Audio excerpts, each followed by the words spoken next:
تو میں بلا تمہید آج کے معزز مہمان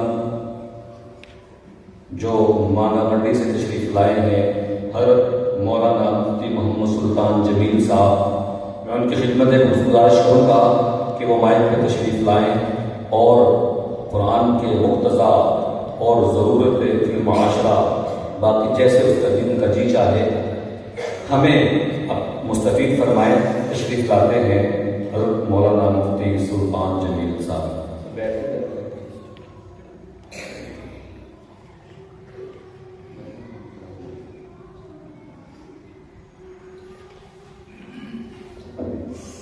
بسم اللہ الرحمن الرحیم، نحمده ونصلی علی رسولہ الکریم، اما بعد فاعوذ باللہ من الشیطان الرجیم، بسم اللہ الرحمن الرحیم۔ قال اللہ عز وجل فی کتابہ المجید والفرقان الحمید، اِنَّا نَحْنُ نَزَّلْنَا الذِّكْرَ وَإِنَّا لَهُ حَافِظُونَ۔ قال النبي صلى الله عليه وآله وسلم، إن الله يرفع بهذا الكتاب أقواما ويذر به آخرين، أو كما قال عليه الصلاة والسلام۔ صدق الله العظيم وصدق رسوله النبي الكريم، ونحن على ذلك لمن الشاهدين والشاكرين، والحمد لله رب العالمين۔ اللهم صل على محمد وعلى آل محمد كما صليت على إبراهيم وعلى آل إبراهيم إنك حميد مجيد۔ اللهم بارك على محمد وعلى آل محمد كما باركت على إبراهيم وعلى آل إبراهيم إنك حميد مجيد۔ معزز سامعین کرام، بزرگان دین، دوستو، بھائیو،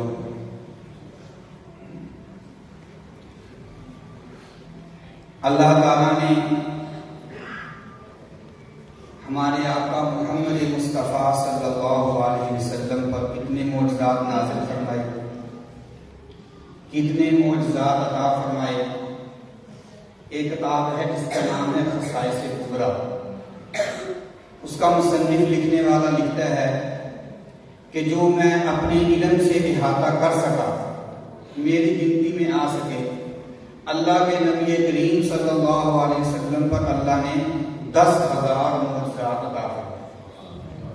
اتنے کسی نبی کو اللہ نے معجزے نہیں عطا فرمائے، لیکن وہ آخر میں لکھتے ہیں کہ یہ میرا علم ہے کہ میرے علم میں 10,000 معجزات ہیں جو اللہ کے نبی کو اللہ نے عطا فرمائے۔ یہ میری گنتی ہے، میری تحقیق ہے۔ وہ کہتے ہیں حقیقت یہ ہے اللہ کے نبی کریم کی پیدائش کے زمانے سے لے کر آپ کے دنیا کے جانے تک، بلکہ آپ کی پیدائش سے پہلے کے زمانے سے لے کر آپ کے دنیا سے جانے کے بعد کی زندگی کی ساری معجزہ ہے۔ ان معجزات میں سے ایک معجزہ قرآن کریم ہے، جو تقریباً 23 سال 2 ماہ 10 دن کے اندر اللہ نے آسمان سے زمین پہ نازل فرمایا۔ پہلی جتنی بھی کتابیں آئیں اللہ نے اپنے نبیوں کو بلایا، ان کے ہاتھوں میں دے دی، واپس بھیج دیا۔ واحد لاریب کتاب یہ ہے جو ضرورت کے مطابق نازل ہے۔ شاید آپ گہرائی میں جائیں اور سوچیں قرآن کس چیز کا نام ہے۔ ہمارے بزرگان کریم لکھتے ہیں کہ قرآن کریم اللہ کی تجلی ہے۔ قرآن کریم اللہ کی تجلی ہے، اسی لیے اللہ نے قرآن کے اندر کہا، فرمایا اللہ رب العزت کی ذات پاک نے، اگر ہم یہ قرآن پہاڑوں پہ نازل فرما دیتے تو پہاڑ اپنا وجود کھو بیٹھتے، لیکن ان ننھے منھے دلوں پہ اللہ نے قرآن اتارا تو انہوں نے اس کا بوجھ اٹھایا۔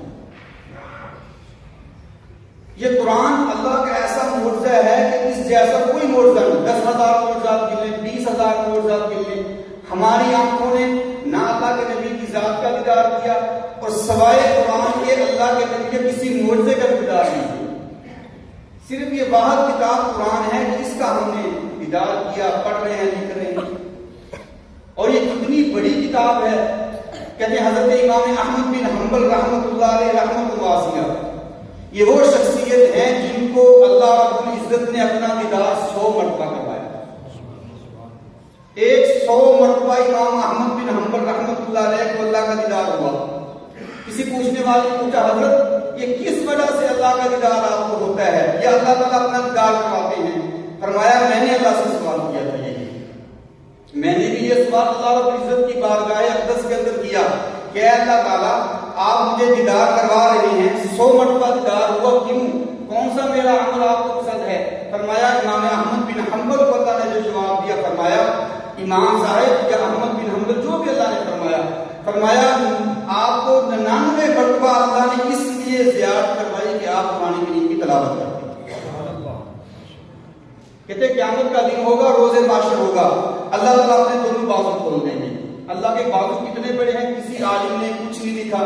وہ کہتے ہیں اللہ بہتر جانتے ہیں، اس کے رسول بہتر جانتے ہیں. اللہ اپنے دونوں اپنے بازو کھول دیں گے. جتنے بھی حفاظ، علماء، صلحاء، جتنے بھی حافظ عالم ہوں گے، اللہ تعالیٰ ان کو ایسے اکٹھا کریں گے. اور اس طرح ہماری یاد ہوتی ہے نا، ہم کس سے بہت زیادہ محبت کرتے ہیں، ہم اس کو اپنے قریب کر لیتے ہیں، کان میں پوچھتے ہیں بیٹا کیا ضرورت ہے، بھائی کیا ضرورت ہے، سرگوشی کہتے ہیں ہماری زبان کے اندر. اب اللہ تعالیٰ دنیا کے سامنے اپنے حفاظ کو، علماء کو، مفتیان کرام کو، علماء کرام کو جمع فرمائیں گے اور اپنے دونوں بازوں میں لینے گے اور اس بازوں کو سمیٹنا شروع کریں گے. جب سارے علماء قریب ہو جائیں گے، اللہ تعالیٰ حفاظ سے پوچھیں گے بتاؤ میں نے تمہیں قرآن کریم کی دولت کیوں دی؟ علماء سے پوچھیں گے بتاؤ میں نے تمہیں علم کی دولت کیوں دی؟ سب سے پوچھیں گے، اللہ کے سامنے کوئی نہیں بول سکے گا.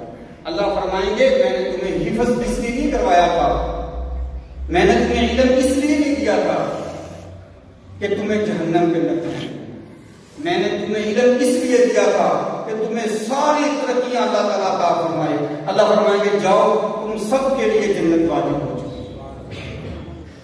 آپ نے ایک حدیث بڑی مشہور سنی ہوگی کہ ایک حافظ کے لیے اللہ نے اختیار کیا ہے کہ 10 آدمیوں کو جہنم سے نکال کر جنت میں ڈال دیں گے. اللہ تعالیٰ جنت کے دروازے پہ کھڑا کر دیں گے کہ 10 لے جاؤ. اور علماء کے بارے میں یہ حدیث ہے کہ 70 آدمیوں کو اجازت دیں گے اللہ تعالیٰ کہ آپ 70 ان لوگوں کو جہنم سے نکال کر جنت میں داخل فرما دیں جن پہ جہنم واجب ہو چکی ہے. لیکن آپ کو ایک عجیب اور بڑی پیاری حدیث میں تو شاید آپ نے کبھی نہ سنی ہوگی. ایک حدیث کی کتاب جس کا نام ہے تاریخ بغدادی.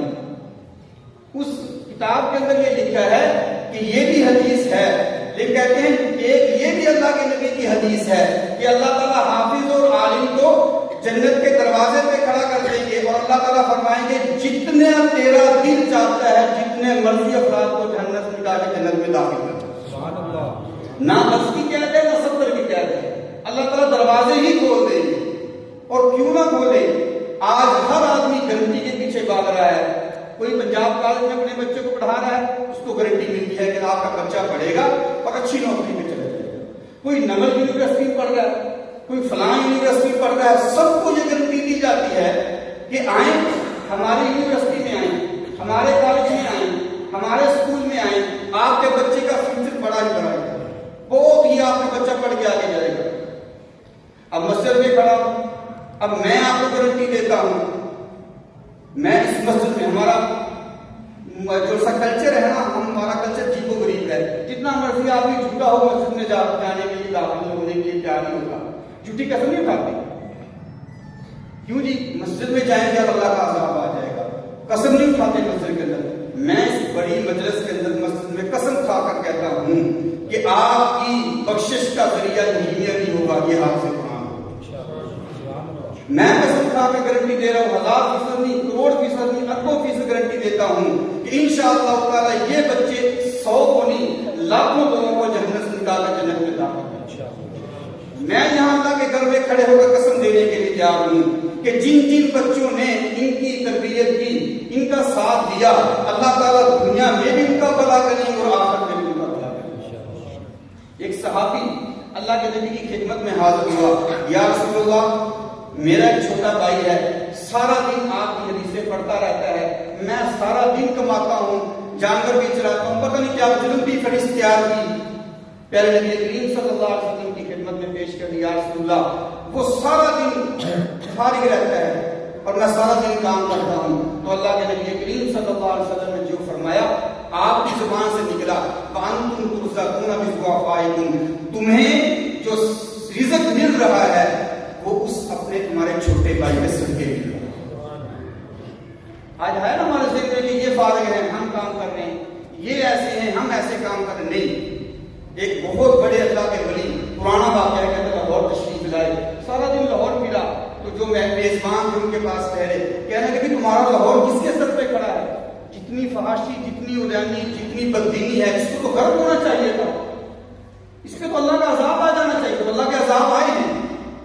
تو جو میزبان تھے وہ بھی اللہ کے ولی, نہ ٹھیک ہے آپ کی رائے ہے, ٹھیک ہے. تو رات بھی کھانا کھایا, صبح 1-2 بجے اللہ کے ولی نے جو میزبان تھے اپنے مہمان کو کہا میں حضرت سیر کے لیے میں اتنے بجے میں نے کچھ آپ کو دکھانا ہے. وہی ولی جن کی رائے تھی کہ لاہور پہ اللہ کا عذاب آنے والا ہے یا آ جانا چاہیے جس طرح کہ ہمارے اعمال ہے کرتے ہیں, تو ان کو لاہور کی سیر کروائی. سیر کس کی کروائی؟ کوئی بادشاہی مسجد نہیں لے کر گئے, کوئی قلعے کے اندر نہیں لے کر گئے, کوئی میوزیم میں نہیں لے کر گئے, کوئی عجائب گھر کے اندر نہیں لے کر گئے, بحریہ ٹاؤن کی سیر نہیں کروائی, مساجد اور مدارس کی سیر کروائی. جب وہ ساری مسجدیں دیکھ لی, مدارس دیکھ لی, تو اللہ والے دونوں واپس آئے اور میں سمجھ گیا ہوں کہ اب اس لاہور پہ اللہ کا عذاب کیوں نہیں آ رہا. حدیث میں ہے کہ آسمان اول پہ اللہ کا عذاب ہر روز آتا ہے, لیکن جب یہ ننھے بچے حافظ صبح اٹھ کے قرآن کریم کی تلاوت کرتے ہیں, قرآن کو حفظ کرتے ہیں, تو اللہ کا عذاب واپس چلا جاتا ہے. تو اب سمجھ میں آیا کہ رزق کن کے صدقے مل رہا ہے, رزق کن کے صدقے مل رہا ہے.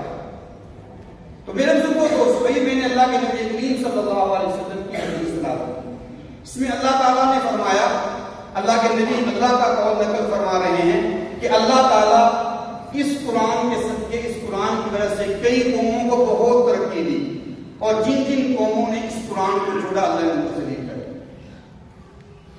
کہتے ہیں جس وقت پاکستان بنا, ہندوستان تقسیم ہوا, تو گاندھی نے اپنے سارے بڑے بڑے سیاستدانوں کو اکٹھا کیا.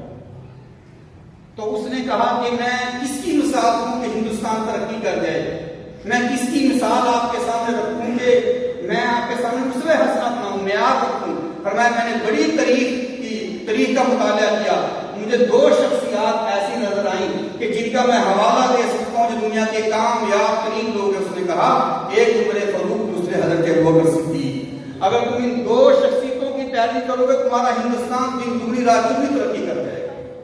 یہ وہی عمر ہیں کہ جن کے باپ کہا کرتے تھے عمر تو کیا کرے گا, تیری کیسی زندگی گزرے گی, تجھے تو ناک صاف کرنا نہیں آتا, اے عمر تجھے تو بکریاں اونٹ نہیں چرانے آتے, تیرے بارے میں بڑا فکر مند ہوں.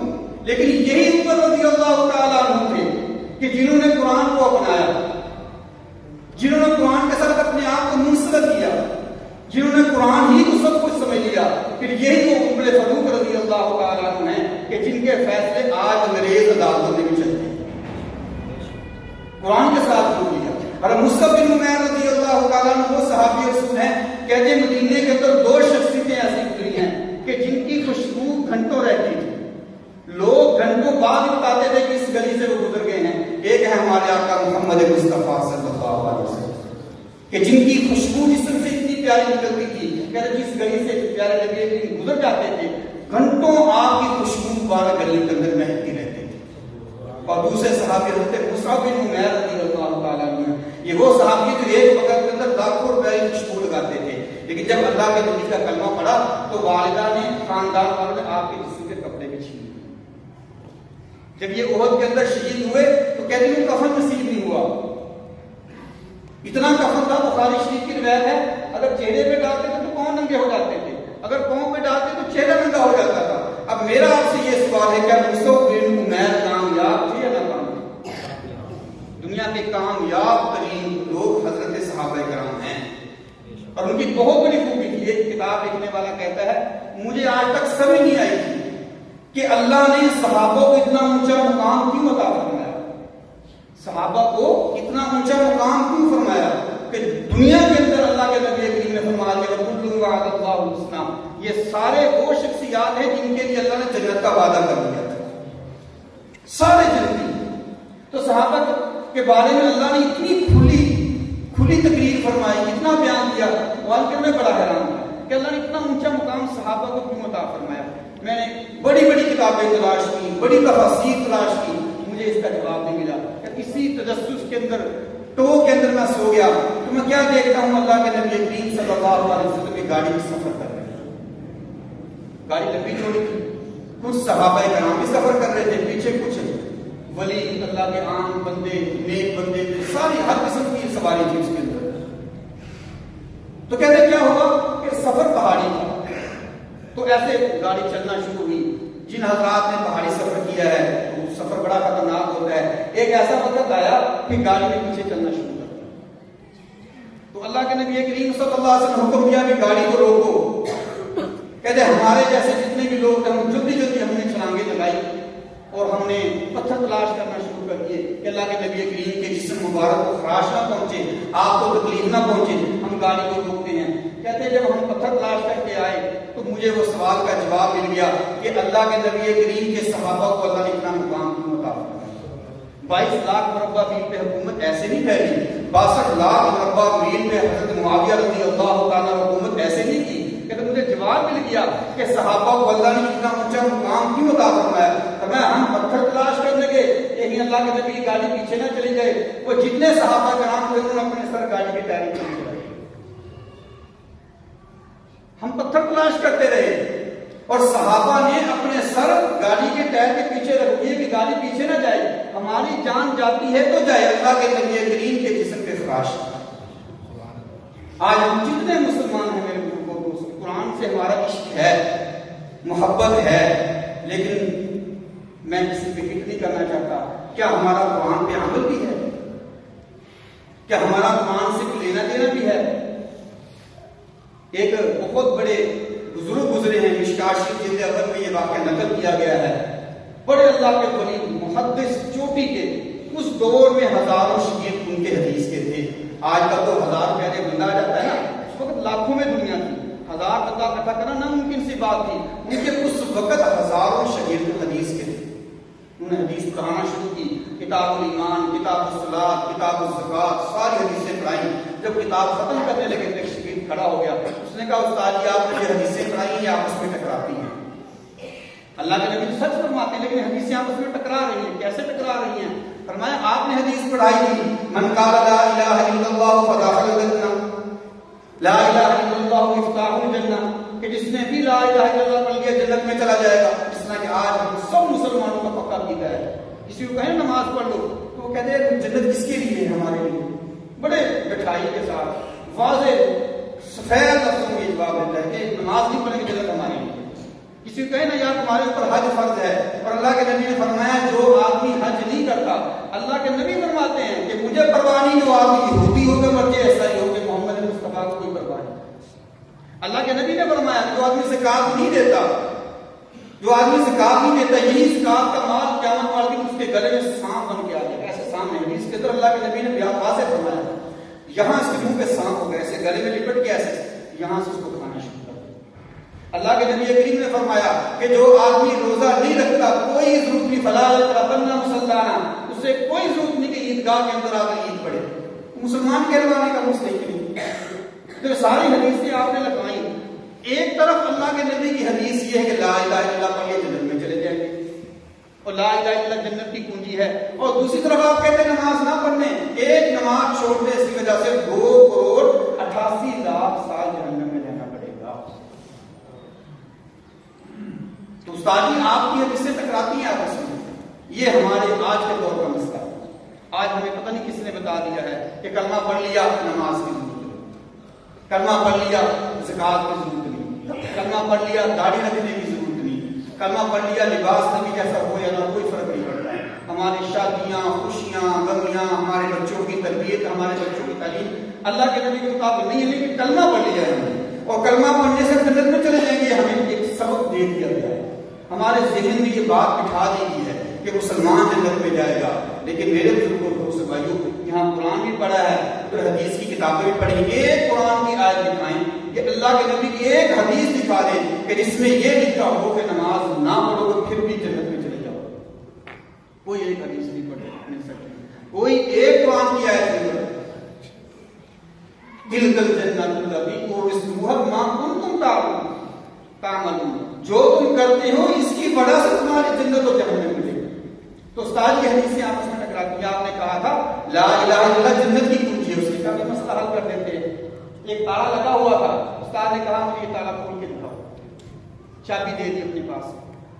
چابی دی, تالا لگانے کھولنے کی کوشش کی, تالا نہیں کھولا. اس کے بیٹا تالا کھول رہا ہے. نہیں استاد تالا تو کیوں نہیں کھل رہا؟ استاد اس کی چابی نہیں ہے. اس چابی کے دندانے کتنے کہتے ہیں 4. اس کا 5 دندانے والی چابی لے کر لگاؤ اس کو, تالا کھولو. نہیں کھل رہی. کیوں نہیں کھلی بیٹا؟ میں استاد اس کے ایک دندانہ زیادہ ہے. اچھا چلو اس طرح کرو, دوسری چابی لے کر اس کے 3 دندانے سے تالا نہیں کھلا. 8-10 چابیاں لائے گی, وہ دروازہ تالا نہیں کھلا.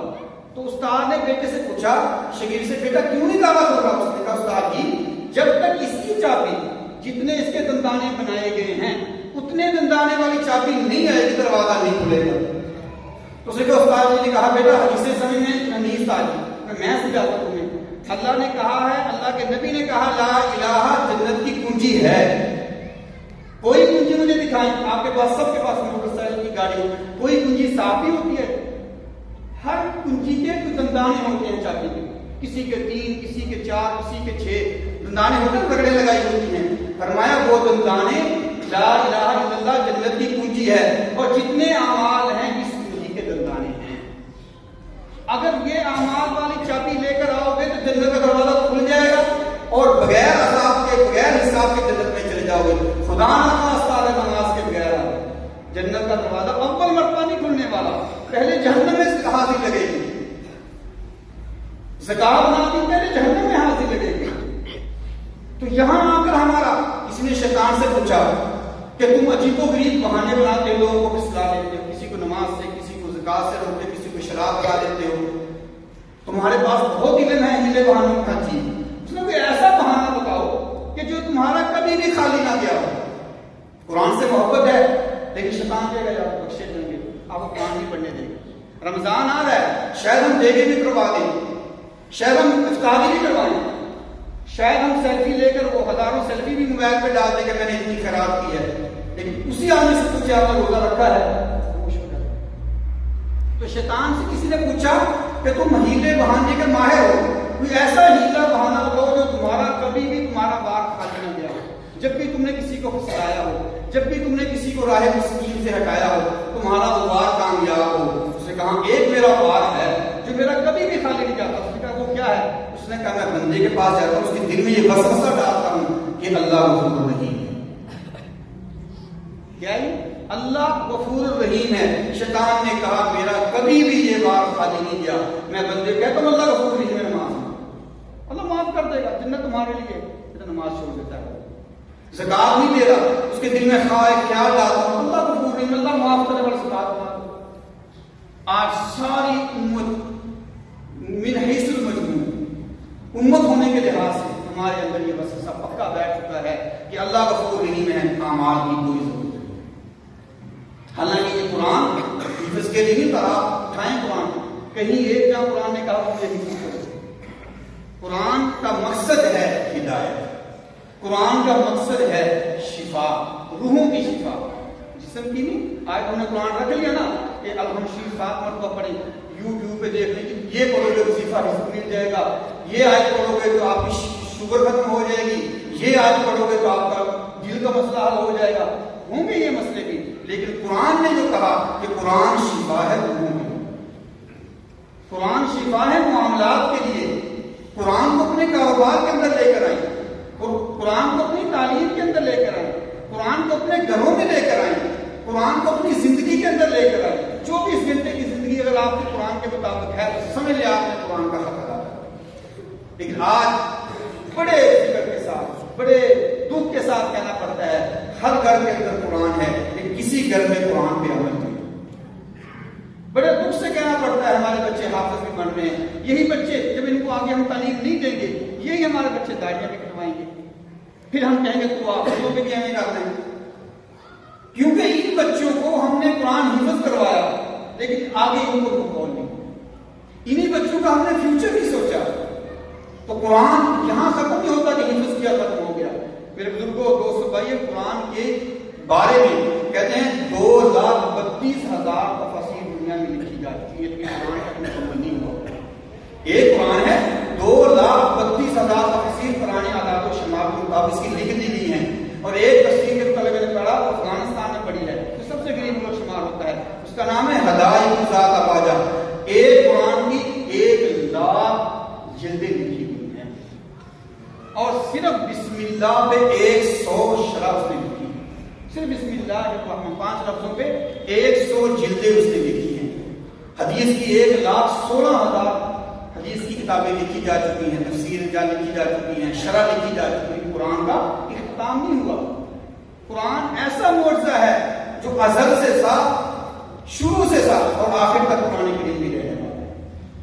تو میرے بزرگوں دوستوں بھائیوں، خوش نصیب ہیں یہ بچے، اور خوش نصیب ہیں وہ اساتذہ، خوش نصیب ہیں ادارے والے، خوش نصیب ہیں تعاون کرنے والے معاونین حضرات۔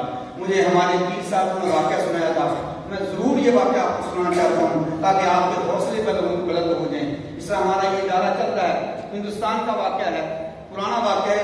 ادارے اس وقت کمزور ہوتے تھے لیکن لوگ مضبوط ہوتے تھے، ادارے کمزور تھے، لوگ مضبوط تھے، تو بچے تھے 15-20 پڑھ رہے تھے، تو بچوں کی آپ کا پتہ ہی ہوتا ہے، یہ حافظ وغیرہ بچے شرارتیں وغیرہ کرتے رہتے ہیں، تو ان کا کھانے کا نظام یہ تھا، بچے خود جا کر کھانا لے کر آتے۔ تو ایک بابا جو ریٹائر ہوا اپنی نوکری سے، اس نے دیکھا کہ بچے ہر روز کھانا لے کر آتے ہیں، بڑی تنگی ہوتی ہے، تو اس نے ذمہ لے لیا کہ میں ان بچوں کا ٹوکرا اٹھا کے میں ان کا کھانا لے کر آیا۔ ایک دن گزرا، 2 دن گزرے، 3 دن گزرے، بچوں نے آپس میں مذاق کیا، اس بابے کا نام بیل ہے، بابے کا نام بیل رکھتے، وہ ہمارا بیل آ رہا ہے کھانا لے کر۔ تو بچے ہنستے چھیڑتے بابے کو، تو بابے نے ایک محسوس کیا کہ میرے بارے میں کوئی بات کرتے ہیں، تو بابے نے 1-2 مرتبہ پوچھا، بچے نے نہیں بتایا، ایک دن اس نے کسی چھوٹے بچے سے پوچھ لیا یہ بیل کس کو کہتے ہیں؟ اس نے کہا آپ کو کہتے ہیں۔ آپ کو بیل کہتے ہیں؟ اس نے کیوں؟ اس نے کہا آپ ہمارا کھانا ہی لے کر آتے، بیل کا کام ہوتا ہے گوشت کھانا، تو آپ ہمارا کھانا لے کر اس لیے ہم آپ کو بیل کہتے ہیں۔ بابے کو بڑا غصہ، اس نے وہ ٹوکرا اٹھایا، صبح بیل نہیں لے کے، صبح پھر بیل بھی کھانا ہوا ہے، اس نے وہ ٹوکرا پہن کیا، غصہ کر دیا۔ تو اگلا دن ہوا، بچے اسی انتظار میں بابا جی کھانا لینے گئے، کھانا تو نہیں آیا، اور بابا جی آرام سے سو گئے۔ تو سوئے تو اللہ تعالیٰ نے قرآن کا معجزہ دکھانا تھا، قیامت برپا ہوئی، خواب آیا بابے کو، قیامت برپا ہوئی، جنت اور جہنم کا فیصلہ ہوا، بابے جی کے جہنم کا فیصلہ ہو گیا۔ تو جو بچے تھے حافظ تھے، اللہ تعالیٰ ان کو بہت نوازا ہوتا ہے، ان کے لیے جنت کا فیصلہ ہوا۔ بچے بابا دیکھ رہے ہیں، اس کو جہنم طرف لے جا رہے ہیں، بچے جنت طرف جا رہے ہیں۔ تو جاتے جاتے بچوں میں سے ایک بچے نے نعرہ لگایا، اس نے کہا ہمارا بیل کہاں ہے، ہمارا بیل کہاں ہے؟ اب اس کے لیے تو فیصلہ جہنم کا ہو چکا تھا، بچے جنت کے دروازے پہ کھڑے ہیں، فرشتے کہہ رہے ہیں آؤ داخل ہو، تمہاری جگہ بہت اونچی ہے۔ بچے کہہ رہے ہیں کہ ہم تو جنت میں نہیں جائیں گے جب تک ہمارا بیل نہ جائے۔ اس نے کہا بیل کون ہے تمہارا؟ اس نے کہا ہمیں اللہ کے پاس لے کر جاؤ۔ یہ بابا جی خود اپنا واقعہ نقل کرتے ہیں، لکھ رہے ہیں۔ تو وہ کہتے ہیں اللہ کے پاس حاضر ہوئے طالب علم حضرات، اللہ کو کہنے لگے اللہ تعالیٰ ہم اس وقت تک جنت میں نہیں جائیں گے جب تک ہمارا بیل نہیں جائے گا۔ فرشتہ کہنے لگا اللہ تعالیٰ یہ کیا ماجرا ہے، کون ہے ان کا بیل؟ اللہ تو ساری چیزوں کو جاننے والے، فرمایا تم نہیں جانتے، وہ جو فلاں بابا جی اس کو کھا کر جنت میں آپ پوری بابا جی بھاگے جوتوں کے بغیر مدرسے میں آئے، ٹکڑا اٹھایا، پوری زندگی مرتے دم تک بچوں کی خدمت۔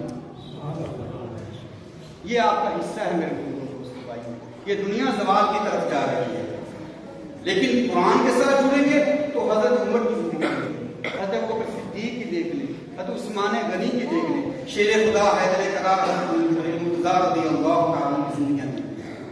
قرآن نے بہت چیزیں دی ہیں، جو اس کے ساتھ جڑا اس کو ترقیاں دی۔ پھر گاندھی جیسا بندہ کہہ رہا ہے پاکستان کی ترقی، ہندوستان کی ترقی عمر بن خطاب کی زندگی کے اندر ہے۔ پھر انگریز لوگ بھی کہتے ہیں ادب دیکھنا ہے عمر بن خطاب کا دیکھو، اور اگر خدا نہ خاصا ہم نے قرآن کو چھوڑا تو وہی مولانا صاحب والا شیر علامہ اقبال رحمۃ اللہ علیہ فرما گئے تھے کہ ہم دنیا میں ذلیل و خوار ہو کے رہتے ہیں اگر ہم نے قرآن کو چھوڑا۔ تو میری آپ سے انتہائی متعددانہ التماس ہے، گزارش ہے کہ جتنا ہو سکے قرآن کے ساتھ جڑے، اہل قرآن کے ساتھ جڑے۔ آخری حدیث آپ کو سنا کر اپنی بات مکمل کرتا ہوں۔ کہتے ہیں ایک بندے کے لیے فیصلہ جہنم کا ہوا، یہ حدیث مبارکہ ہے، تو اللہ تعالیٰ اس کو بخشنا چاہتے تھے، تو اللہ تعالیٰ نے اس سے سوال کیا، یہ حدیث ہے، کہ کسی عالم کے دوست ہو. اگر تم کسی عالم کو، تمہارے فیصلہ جنگل کا ہو چکا ہے، اگر تم کسی عالم کے دوست ہو تو اس دوست کے صدقے اللہ تعالیٰ تمہیں جنت میں داخل کرے. بڑا سوچتا ہے کہ میرا کوئی عالم دوست تھا، تو سوچو بچار کے بعد رزلٹ یہ نکلا کہ میرا کوئی دوست عالم نہیں تھا. میں تو بڑا پڑھا لکھا سیکولر قسم کا آدمی تھا، کالج یونیورسٹی میرا تعلق ہے، فلاں میرا جی ایم، فلاں میرا فلاں میرا تعلق، لیکن عالم کے ساتھ تعلق نہیں. تو کہے گا نہیں اللہ تعالیٰ، بڑا شرمسار کے ہوگا، میرا تو اللہ تعالیٰ کسی عالم کے ساتھ تعلق نہیں. تو دوسرا سوال ہوگا، چلو یہ بتاؤ تم نے پوری زندگی میں کسی عالم کے ساتھ بیٹھ کر دسترخوان پہ کھانا کھایا؟ ساتھ لوگوں کسی عالم کو دعوت دی ہے کھانے پہ؟ اب وہ پھر سوچے گا یار میں نے کبھی نہیں جی، میرا تو فلاں پولیس والے S H O D S P M N M آتے تھے، لیکن میرا کوئی دوست عالم نہیں تھا. اللہ فرمائیں گے اگر تیرے دسترخوان پہ بھی عالم آیا کر میں اس دعوت کے صدقے میری کوشش کروں. 3-4 اس طرح کے سوال ہوں گے. اللہ تعالیٰ پوچھیں گے چلو کسی ایسے عالم کو جانتے ہو کہ تمہارا نام اس عالم سے میچ کرتا ہو؟ اللہ تعالیٰ تمہاری بخشش فرما دیں گے، لیکن وہ پھر بھی خالی ہوگا. چلو تم ایسا کوئی عالم بتا دو کہ تمہارے محلے میں بھی عالم رہتا ہو. فرمائیں گے ہاں اللہ تعالیٰ ایک عالم میرے محلے کے اندر رہتا تھا. اللہ فرمائیں گے جاؤ اس عالم کے پڑوس کے صدقے میں تمہاری کوشش. اللہ تعالیٰ ہمیں علماء کے ساتھ، مساجد کے ساتھ، مدارس کے ساتھ وابستہ رہنے کی توفیق نصیب فرمائے. آخر دعوانا